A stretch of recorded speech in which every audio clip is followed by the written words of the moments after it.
in the last couple of years.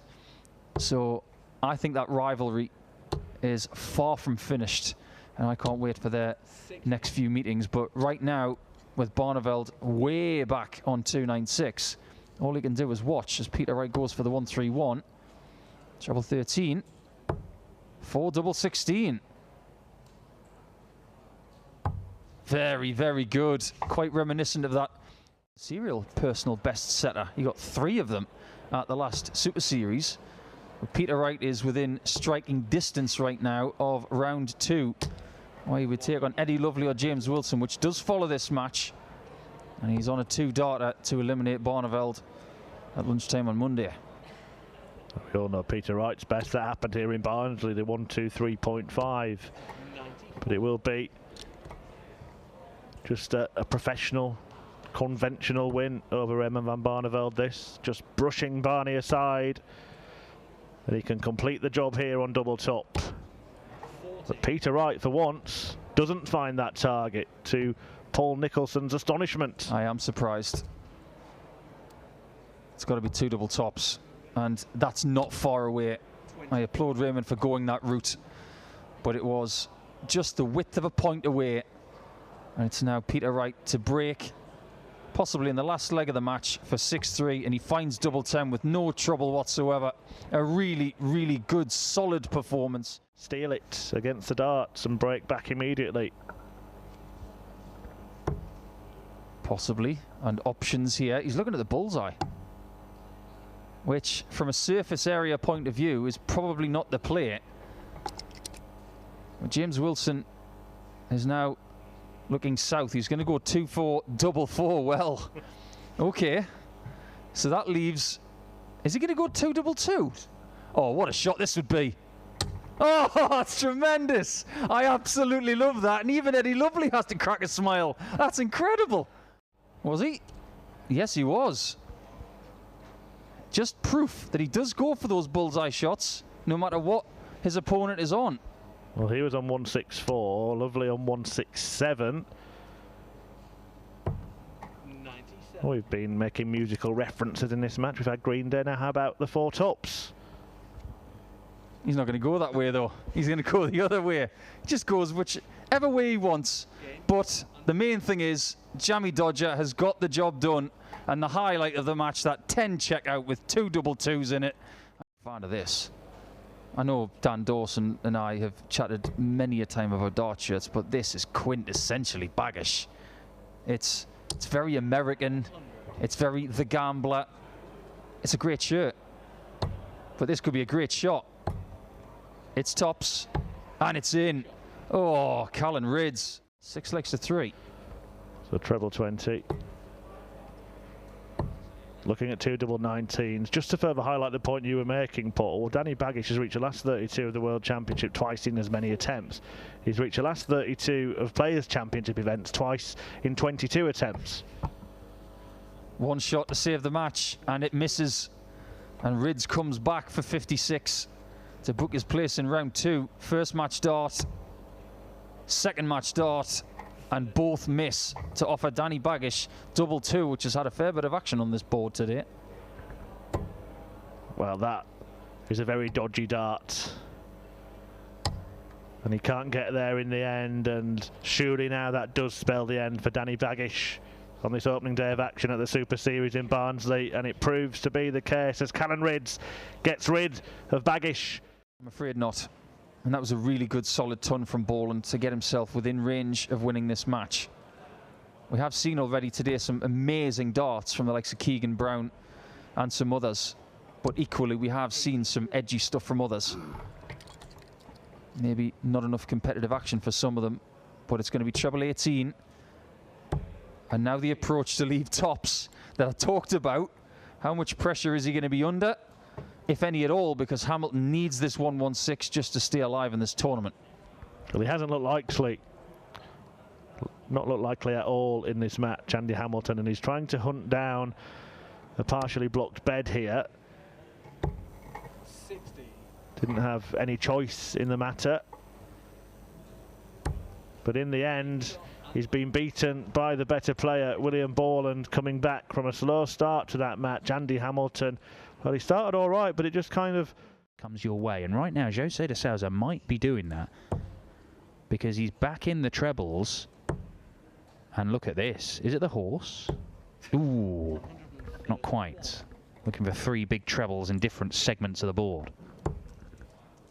This one has got away from Karel. 60. And if it has, it's going to sting a bit. 18 darts missed at double in this game, Karel Sedlacek. He would not have expected to get 18 darts against Jose de Sousa in a match like this. He's had 23. But I'm not sure he's going to get a 24th. Because de Sousa, to close this out, 6-5. He has already survived a match dart. And he pins double 16 to squeak his way through to the board final. It's going to be a risk and reward thing. Sometimes if you've got a good lie, you might go for another treble because it would make it easier still. And sometimes they don't get it, and sometimes you feel, oh, well, I should have gone and used the bullseye. But Darius Labanauskas pins his second 180. And Lennon might have to take this. He's not going to, and there's a chance. It's a slim one. It's one of those checkouts that if it was just 1 point less, it would be a lot easier. He's not going to go the double-double route. He's going to go the hard way. But it might be the right way. Double 16. Oh, Darius, take a bow. That's special. And Lennon is wounded. That's like being hit with a barbed-wired bat. 311 points in 2 visits to the board. Well, he probably comes back and gets more match darts here because 131 is unlikely. And Steve Lennon just shows how unlikely it is. The fact that it was pulled off by Darius earlier was incredible. It has been a magnificent display from Darius Labanauskas. Steve Lennon has been a spectator for so much of this game, and double 15 is there. It is an absolutely magnificent display from Lithuania's of 101. Louis Williams now 5-1 up, averaging 114. Could be another average like Keegan Brown's earlier, as Martin Schindler pops in another 180. And it means that Gerwyn Price, now can he find another treble? We can, and that's an important one. You can tell by the reaction. Will he come back? No. Double 5. There we go. Martin Schindler. Imagine if he hadn't. Well, what about a 170 to break the ice? Can't manage it, and Price will hope to get another match start, having missed one in the previous leg. Match start incoming. It has been very, very impressive from Gerwyn Price. Martin Schindler has really, really pushed him, but one superb break of throw, followed by absolute brilliance on his own throw. Both of them look to battle their way back to some form. Gurney. And now he comes down for the 19s. Oh, well, he was doing everything he could to not leave a finish there.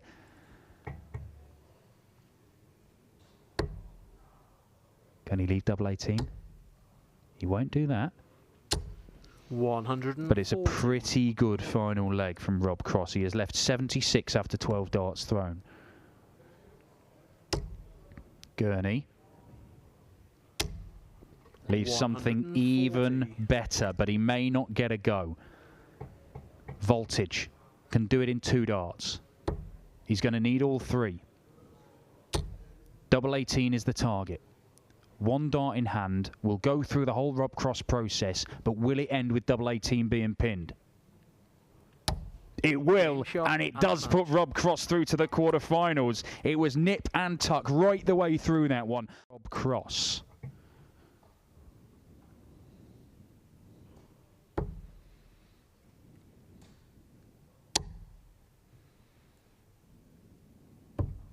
$80. Match dart missed, but more are coming. We've got a Welshman in the semi-finals. Looks like an Australian's going to join him. Oh, unlucky. 20. And that might be that for Richie Edhouse. Another very creditable run. for Madhouse, but it's brought to an end by the Australian. The Heat getting the job done with a 6-3 victory. No, by no means his best. We haven't had a 9 today, I don't think. Not that I've seen, no. We've had a 10-darter on the bullseye. I think Keegan Brown may have missed the double for a 9. Ian White is on a potential 11-darter on throw, and he may not get a dart. Oh, the Iceman can't produce the 9. Oh, you were gritting your teeth down, and so was I, and so was Gezzy. But in comes Ian White to steal the leg away with a brilliant 11-darter. Needs this, and gets it. That is a high quality leg. Great effort from Price to take the 9. He could this week. It's good to see. I hope that the return to Barnsley has brought Ian White's mojo back, because if he has, we have got an incredible darts player. But this man he's up against today, who's left 47 after 9, once again, he has hit 7 180s in 10 legs of darts. He is averaging well in excess of 110, and the Iceman is closing in on another final in 2021. Double top to complete it, and that is exactly what he has done. Gerwyn Price annihilates the Diamond Ian White. A 7-3 victory. The Diamond, all he can do is applaud. He's going to represent Australia for a second time at the World Cup. And Australia and Wales, for me, are two of the real big hitters in that tournament in Jena, Germany. They could definitely meet there. Could meet at the European Tour. In fact, are seeded to meet at the European Tour. Yeah, we'll delve into that in the next leg. We'll just see if Price can get treble 17, and he can't. 91. These are the chances that Heta needs to take. He's been a last dart ninja at times today. And usually that last dart's at double 16. So the 51 will leave that. Oh, and he gets it as well. He's out of rhythm. But it doesn't matter. Not his doubles of choice.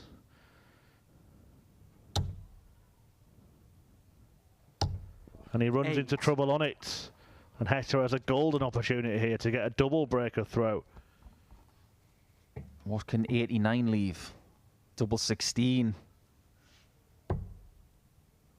But it's not going to be double 16. It's going to be the red bit in the middle. Oh, look at that for a middle shot. Ooh, centre hole from Damon Heta. That was hot as you like. And even when he stepped across to readjust, because it slowed down the pace even more. But he's not doing anything different to what he would normally do, is he? Not at all. Not at all. And of course it was the game with Dimitri Vandenberg, the World Match Play. Of course, Damon Heta's housemate, where things were talked about. But I think it just highlights that Gerwyn is more comfortable playing a faster player, and he is challenged more when he's playing someone who is a little bit slower.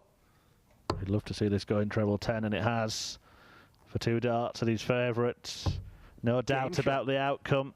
This could be the moment that turns the match or not. It's not going to happen. He can't mimic Peter Wright, because the 149 he hit against MVG at the Winter Gardens was the turning point for him. We'll come back to that point in a second, because I think there's a point to be made about that match, but Heta wouldn't have wanted to be taking aim at double top here. It's usually Price's pal. Game shot. But Heta brings it home. Taking advantage of that with Price in this final. Just looks like Price is believing a little bit more than he did at the start of the match. 140. When he was bothered by a slower pace, maybe a pace he wasn't expecting. But it reminds me a lot of that quarter-final against Colin Rydz, who is not a slow player by any stretch of the imagination. 171. Wonderful shot by Heta. How aggressive was that? The 25 was the defensive shot, but the 144 is possible. Double 12. Oh, that is absolutely supreme. And we get some volume from the Welshman. That is special. But he was craving 1-2-1. Price is absolutely blistering that 60 right now. 104. Everything is going right. And Heta is going to need something like this. He's found that purple patch, hasn't he? Heta hasn't had anything like this all day. What a time it would be to land a whopper. 113. Just didn't give it enough at the bullseye, and now Price can pick his pocket and effectively take control of this final for the first time. How big is this double top? Because Heta's on a checkout that involves a double 16.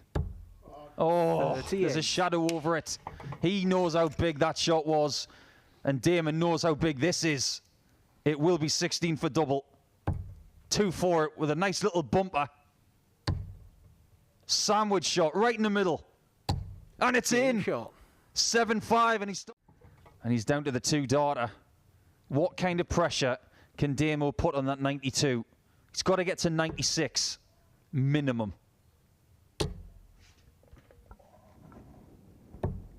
$139. Price sent.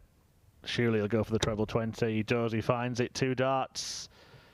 A double 16. A double that's been so good to Damon Heta in this match. But it's Gerwyn Price who pins it to take us all the way to a last leg shootout. And Price's level has just gone up and up and up throughout this match. He's now averaging 107. First visit. A bit of tension. Well, that will relieve it. And how? 180. As Price nails another maximum. He's closing in. He is a good closer. Can he be followed?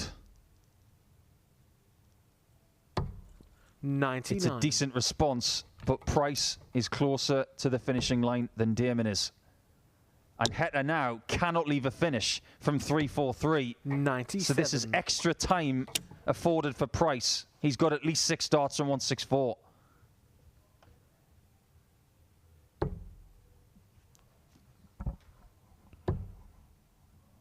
Well, somehow this has gotten away from Damon Heta. Remember, he led this darts match 6-2. Gerwyn Price might fancy doing it in style. No, none of it. Professional job from Price. 124. Really good thinking, because when you wake up in the morning, you think, I want 3 darts at tops if you get him in Price for the title. And this is going to give him huge confidence and belief to win from the position he was in a matter of a few minutes ago. Game shot. And Gerwyn Price does produce a comeback win to get the better of Heta and pick up his 20th PDC title. Price was 6-2 down in that final, but produced a stunning display, an average of 108 in the end. Damon Heta, well, that has got to hurt the heat.